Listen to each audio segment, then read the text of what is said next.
Professor Keeley here. So my last video on Michaela, and this is also advice that if I were talking to Michaela, which I'm sure she's talking to anybody anyway, but it just, like I said, it broke my heart to see somebody so upset.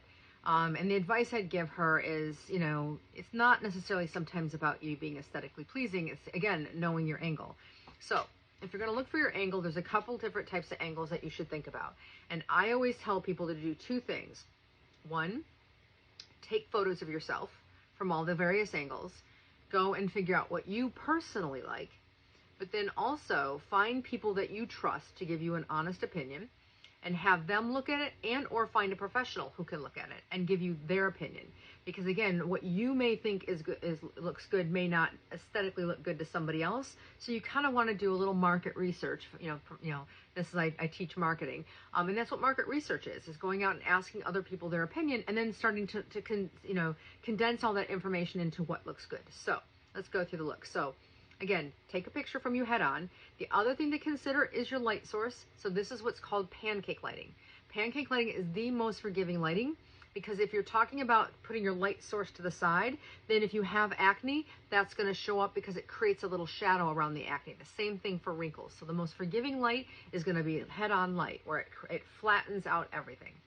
So start center and then slightly drop. And photograph from all angle. Now don't get too far down because that can look creepy, and don't go too far up because that can look creepy too. So then start back to the center and go. And get them from all angles. The next thing I would do is go to the side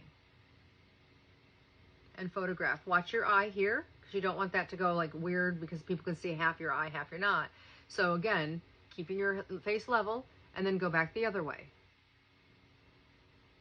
Then what I would do is tilt your head down a little bit. So if your face looks good that way, then pivot this way. Or tilt your chin up and pivot that way. And then also take from down looking up, like really far down, so that your face looks more like this. Also get some shots where you're not looking, so that you're looking down in a way like this, you know, getting it from this angle and then from this angle.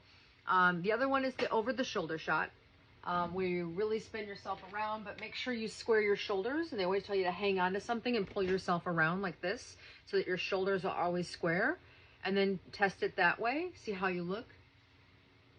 Okay. And then the last one I would say to consider